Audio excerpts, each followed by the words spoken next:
पिछले वीडियो में तो हम इंट्रोडक्शन पढ़ चुके, तो चलिए हम टॉपिक बाय टॉपिक पढ़ते हैं। तो सबसे पहला हमारा टॉपिक था माइक्रो ऑर्गेनिज्म। तो देखते हैं माइक्रो ऑर्गेनिज्म होता क्या है और क्या क्या इसमें हमें पढ़ना है। तो चलिए शुरू करते हैं। तो पहला पॉइंट हम माइक्रो ऑर्गेनिज्म में लिखे हैं, माइक्रो ऑर्गेनिज्म या माइक्रोब्स इसको बोलिए। Micro organism are tiny organism that can not be seen with naked eye. यानी कि माइक्रो ऑर्गेनिज्म एक ऐसा छोटा एक ऑर्गेनिज्म है जो कि खुले आंखें से नहीं दिखता है, ना दिखेगा। माइक्रो ऑर्गेनिज्म क्या है? एक ऐसा छोटा ऑर्गेनिज्म है जो कि खुले आंखों से नहीं दिखता है, उसे ही माइक्रो ऑर्गेनिज्म कहते हैं। ऐसा ऑर्गेनिज्म जो खुले आंखें से ना दिखे उसे माइक्रो ऑर्गेनिज्म कहते हैं।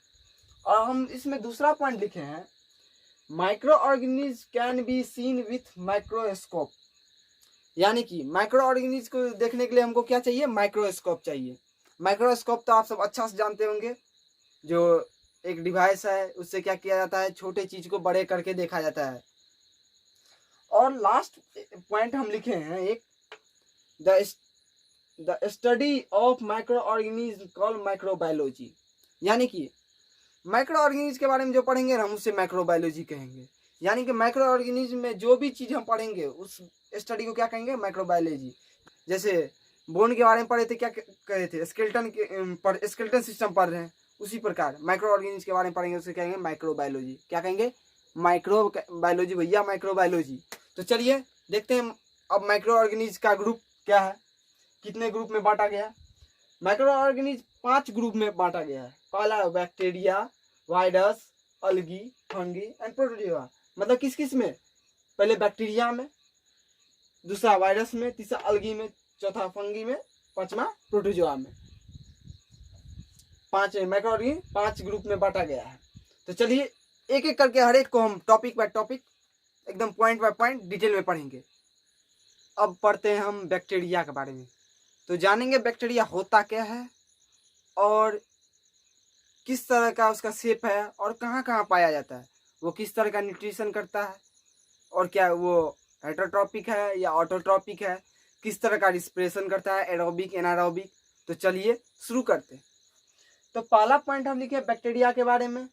ये क्या है? यूनिसेलुलर माइक्रो ऑर्गेनिज्म है। पहला पॉइंट है यूनिसेलुलर माइक्रो ऑर्गेनिज्म। यानी कि ये सिंगल सेल का बना हुआ है। जब पढ़िएगा आप सेल के बारे में, सेल चैप्टर पढ़िएगा, उसमें देखिएगा आप मल्टी सेलुलर ऑर्गेनिज्म और यूनिसेलुलर। मल्टी सेलुलर जिसको उसी कहेंगे वो ऐसा ऑर्गेनिज्म जो एक सेल से ज्यादा सेल से बना हो, एक या दो से, मतलब 2 या 2 से अधिक सेल से बनने वाले ऑर्गेनिज्म को हम क्या कहेंगे? Multi cellular. और यूनिसेलुलर ऐसा ऑर्गेनिज्म जो सिंगल सेल से बना हो उसे कहेंगे यूनिसेलुलर। तो ये क्या है?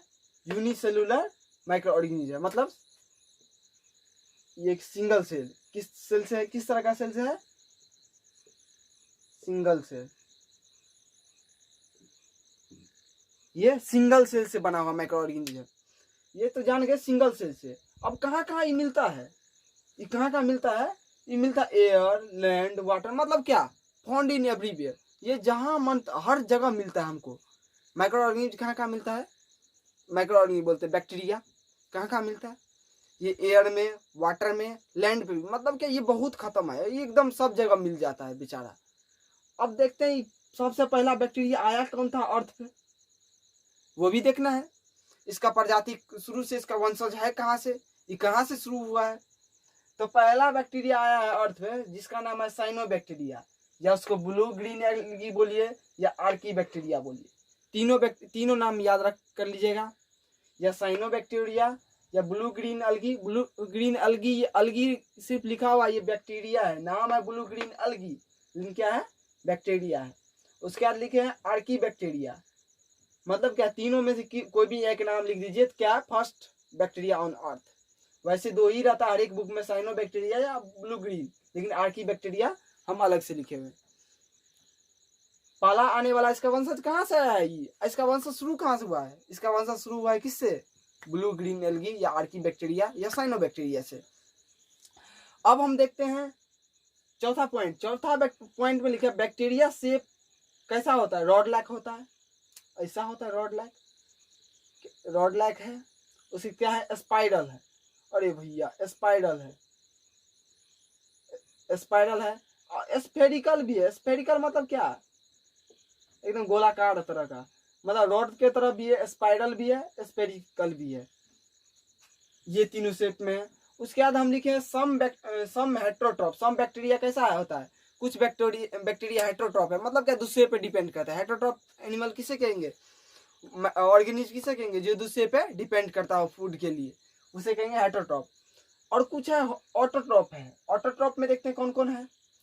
ऑटोट्रॉप में है ये, इसमें कुछ ऑटोट्रॉप्स भी है। उसमें दो तरह का होता है, एक फोटोसिंथेसिस करता है, एक केमोसिंथेसिस। तो चलिए जानते हैं ऑटोट्रॉप्स होता क्या है। ऐसा ऑर्गेनिज्म जो खुद से अपना फूड को तैयार करे उसे ऑटोट्रॉप्स कहते हैं। इसमें दो तरह का है, एक फोटोसिंथेसिस प्रोसेस करता है, एक केमोसिंथेसिस। फोटोसिंथेसिस कौन करता है, जिसके पास क्लोरोफिल होता है। ऐसा ऑर्गेनिज्म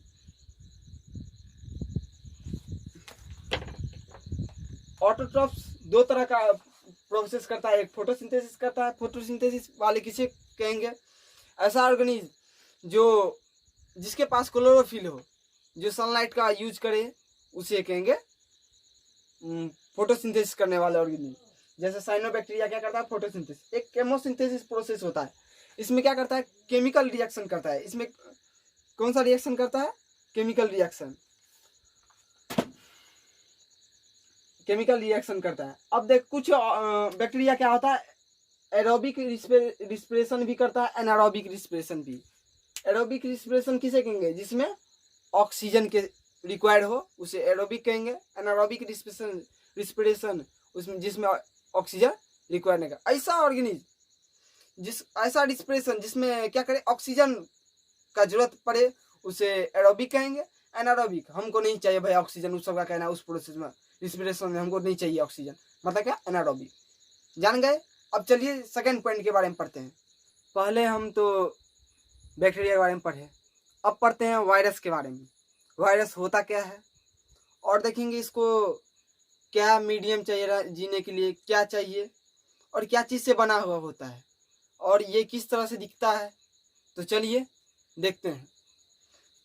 पहला पॉइंट के लिखे हैं वायरस के बारे में, रिक्वायर बैक्टीरियल प्लांट और एनिमल सेल टू लिव।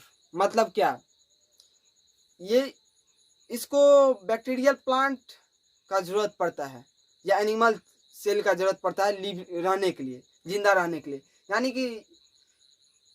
कि ये ना तो ये जीवित रहता है या ना मरा हुआ।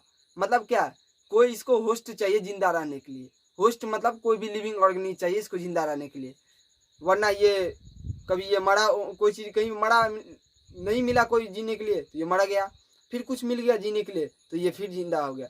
इसीलिए वायरस बहुत डिफिकल्ट है। अब वायरस क्या, सेकेंड पॉइंट लिखे, virus is a micro organism which can not be seen by a simple microscope. यानी कि वायरस सिंपल माइक्रोस्कोप से नहीं दिखता है। माइक्रोस्कोप बताए थे तीन तरह का होता है, सिंपल, कंपाउंड और इलेक्ट्रॉन। सिंपल में थोड़ा सा मैग्निफिकेशन होता है, कंपाउंड में उससे ज़्यादा होता है, इलेक्ट्रॉन में तो सबसे ज़्यादा 5000 माइक्रो मैग्नीफाई होता है, उससे भी ज़्यादा अब आने लगा, बहुत ज़्यादा, एकदम लाख मैग्निफिकेशन आने लगा है। तो ये क्या आता है, वायरस जो है सिंपल माइक्रोस्कोप से नहीं दिखता है। ये किस माइक्रोस्कोप से दिखता है, ये इलेक्ट्रॉन माइक्रोस्कोप, जो हाईली मैग्नीफाइड होता है, जो सिंपल कंपाउंड से ज़्यादा मैग्नीफाइड होता है, उसे कहते हैं इलेक्ट्रॉन माइक्रोस्कोप, जिससे वो दिखता है। यानी कि समझ सकते हैं कितना छोटा होता होगा। Virus is a made up of DNA and protein. Virus किस चीज से बना होता है, डीएनए और प्रोटीन से। मतलब क्या, डीएनए और प्रोटीन से बना हुआ रहता है वायरस। अब देखते हैं एग्जाम्पल कुछ, HIV जिससे एड्स होता है, कोविड जिससे कोरोना होता है। कोरोना का तो अच्छा बेस्ट एग्जाम्पल है कोविड के बारे में बताना भी नहीं पड़ेगा किस तरह का वायरस है, यानी कि जान चुके हैं। मतलब ये वायरस होता क्या है, एकदम खतरनाक होता है भैया। इसको मिला जीने के लिए तो ये जी गया, नहीं मिला तो ये मर गया। मतलब क्या है, इसका मन मर्जी, जब चाहेगा जिएगा, तब चाहेगा मरेगा। ये बना होता है डीएनए एंड प्रोटीन का। ये इलेक्ट्रॉन माइक्रोस्कोप से दिखता है, वो सिंपल माइक्रोस्कोप से दिखता भी नहीं। तो चलिए हम देखते हैं नेक्स्ट पॉइंट क्या है।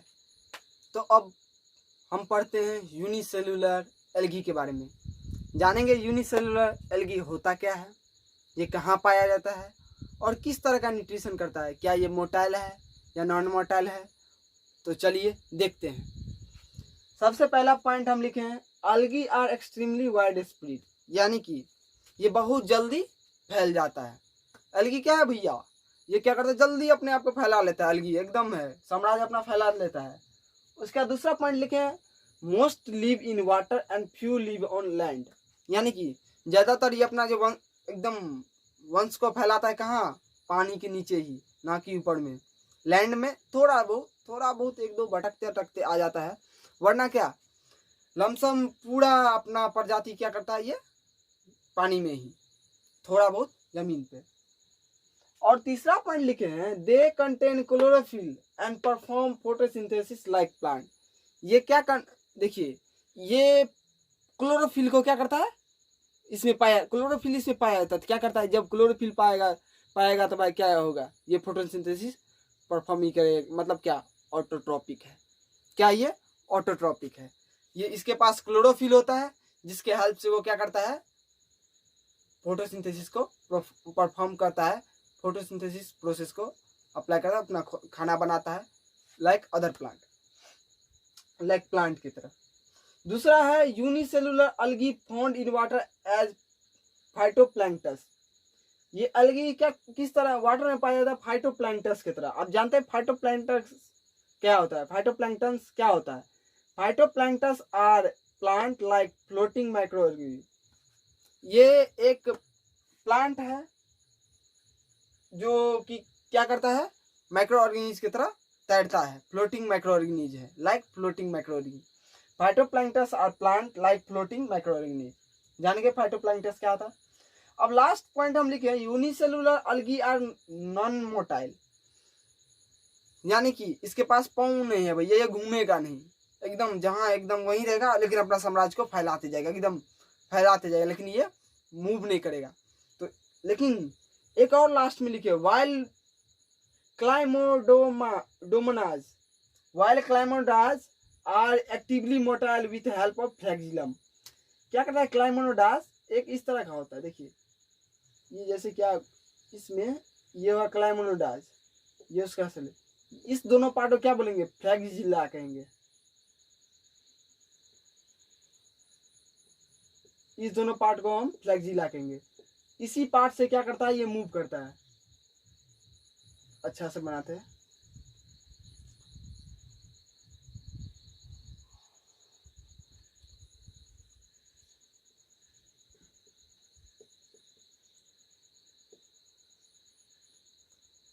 यही दोनों पार्ट से क्या करता है, ये मूव करता है।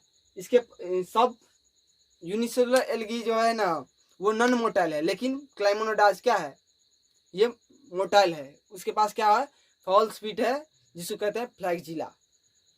समझ गए। तो चलिए अब अपना नेक्स्ट पॉइंट की तरफ पढ़ते हैं। अब हम पढ़ते हैं फंगी के बारे में। फंगाई बोलिए या फंगी बोलिए, फंगस बोलिए। तो चलिए हम शुरू करते हैं। फंगी होता क्या है, किस तरह का, यूनिसेलुलर होता है या मल्टीसेलुलर, या किस तरह का ये न्यूट्रिशन करता है, हेटरोट्रॉपिक, ऑटोट्रॉपिक, तो और क्या क्या करता है। तो चलिए देखते हैं हम ये करता क्या है, डिटेल पढ़ते हैं। तो पहला पॉइंट हम लिखे हैं, फंगी आर यूनिसेलुलर और मल्टी सेलुलर ऑर्गेनिज्म।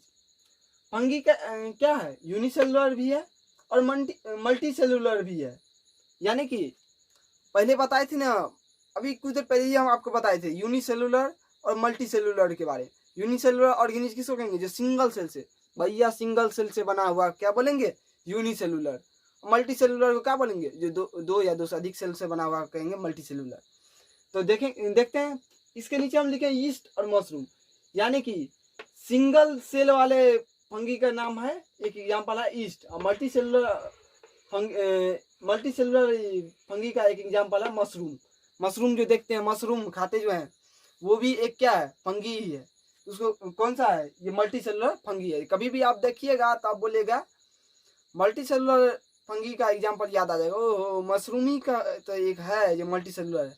ईस्ट के बारे में, ईस्ट जानते हैं क्या होता है? ब्रेड जो बनता है उसमें देखते हैं हवा छेदा छेदा रहता है, वो ईस्ट पाउडर ही यूज किया जाता है वो ऐसा करने के लिए, स्पंजी करने के लिए ईस्ट पाउडर। तो वह भी क्या है? फंगी है। ईस्ट भी क्या है? फंगी है। अब देखते हैं दूसरा पॉइंट हम लिखे, fungi grow in dark humid condition. यानी कि फंगी जो है कैसा कंडीशन में ग्रो करता है? डार्क मतलब अंधेरा और नमी वाले जगह पे क्या करता है? फंगी ग्रो करता है। कभी देखे ब्रेड पे एकदम कभी 2-3 दिन रह गया, उसके बाद उसमें आ गया, मतलब थोड़ा एकदम हल्का हल्का मोल्ड टाइप का आ जाता है, डार्क आ जाता है, उसको क्या कहते हैं? वो भी फंगी ही रहता है, डार्क मोल्ड रहता है, ब्रेड मोल्ड। अब देखते हैं तीसरा पॉइंट हम लिखे, दे आर हेटरोट्रॉपिक। ये सब क्या है? हेटरोट्रॉपिक ऑर्गेनिज्म है। अब हेटरोट्रॉपिक में किस तरह का है? सेप्रोफाइट्स और पैरासाइट्स। अब जानते हैं सेप्रोफाइट्स क्या होता है, पैरासाइट्स क्या होता है। सेप्रोफाइट ऐसा ऑर्गेनिज्म जो मरा सड़ा एकदम बेकार मरा सड़ा हुआ चीज से, प्लांट डेड और डिकम्पोज प्लांट या एनिमल रिमेन से खाए, उसको सेप्रोफाइट कहते हैं। और पैरासाइट क्या करता है? लिविंग होस्ट, लिविंग कोई रहा जिंदा, उसी में जाके खाना शुरू कर दिया, उसी से लेना शुरू कर दिया, होस्ट में से वो खाना। होस्ट मतलब जिंदा कोई भी ऑर्गेनिज्म से लेना शुरू कर दिया, वो है होस्ट, उसको पैरासाइट्स बोलेंगे। सेप्रोफाइट किसको बोलेंगे? जो डेड और डिकम्पोज एनिमल या प्लांट रिमेन से अपना फूड ले। तो हेटरोट्रॉपिक में दो तरह का है, एक पैरासाइट है और दूसरा सेप्रोफाइट। मतलब क्या है? ये हेटरोट्रॉपिक है लेकिन पैरासाइटिक तरह से करता है सेप्रोफाइट से। अब एक लास्ट पॉइंट लिखे हैं, सिम्बायोटिक रिलेशनशिप। ये फंगी जो है सिम्बायोटिक रिलेशनशिप भी फॉलो करता है। ये क्या करता है? प्लांट को क्या करता है? नेसेसरी जो मिनरल चाहिए वो क्या करता है? ये दे देता है। और इसको जो मिनरल या विटामिन, जो कार्बोहाइड्रेट या कुछ कार्बोहाइड्रेट या विटामिन चाहिए प्लांट से, वो क्या करता है? ले लेता है। उसे कहते हैं symbiotic relationship. The plants receive the necessary mineral from the fungi while fungi receive carbohydrate and vitamin from the plants. वही हुआ जो हमको लेना था भाई, हम आपसे लिए, जो आपको हमसे लेना था वो आप। जैसे हमको आपसे क्या लेना है? Like, view, subscribe. आपको क्या लेना है? हमसे स्टडी लेना है, नॉलेज लेना है, पूछिएगा क्या लेना है। उसी प्रकार फंगी को क्या लेना है? उससे मिनरल और विटामिन। अब प्लांट को क्या लेना है? मिनरल्स, नेसेसरी जो मिनरल्स फंगी से चाहिए। तो समझ गए?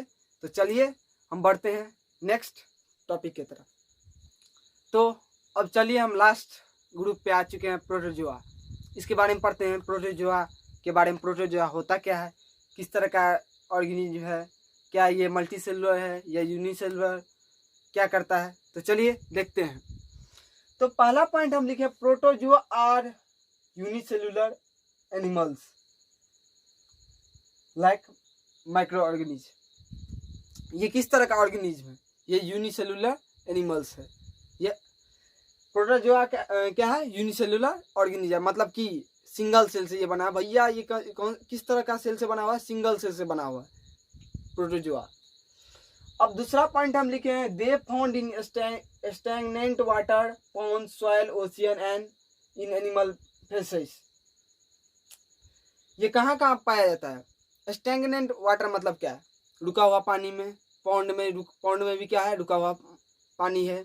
ओशियन में भी रुका हुआ पानी, जमीन पे भी। और एनिमल फेसेस मतलब क्या? मलमूत्र, जानवर का मलमूत्र में भी, मलमूत्र पे भी पाया जाता है, मतलब एनिमल एक्सक्रीट पे भी आ जाता है ये प्रोटोजोआ। अब लास्ट पॉइंट, उसके बाद हम थर्ड पॉइंट लिखे हैं, paramecium and amoeba are protozoa. Paramecium और एमीबा भी क्या है? एक प्रोटोजोआ है। अब लास्ट पॉइंट लिखे, protozoa moves with false feet is called pseudopodia, cilia या फ्लैगजिला। मतलब क्या? फॉल्स फीट से क्या करता है? ये प्रोटोजोआ मूव करता है। जिस फॉल्स फीट से मूव करता है उसे कहते हैं सुडोपोडिया या सीलिया या फ्लैगजिला। एमीबा किससे मूव करता है? फिंगर लाइक स्ट्रक्चर होता है, ये फिंगर लाइक स्ट्रक्चर बनाता है, इसको कहते हैं सुडोपोडिया। इसी से क्या करता है? ये मूव करता है। और सीलिया क्या है? हेयर लाइक स्ट्रक्चर इस तरह का होता है, उससे मूव करता है। पैरामेशियम में सीलिया पाया जाता है, एमीबा में सुडोपोडिया।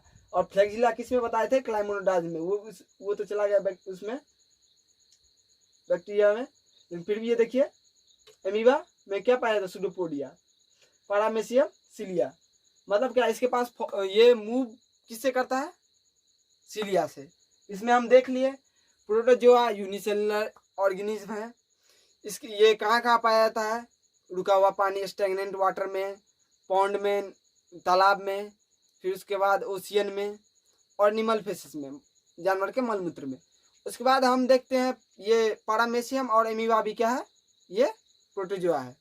अभी ये मूव करता है किससे, फॉल्स फीट। फॉल्स फीट को हम क्या कहते हैं, सूडोपोडिया, सिलिया या फ्लैगजिला। एमीबा में क्या पाया जाता है, सूडोपोडिया, और पैरामेशियम में सिलिया। तो अब हम नेक्स्ट टॉपिक को नेक्स्ट वीडियो में पढ़ेंगे।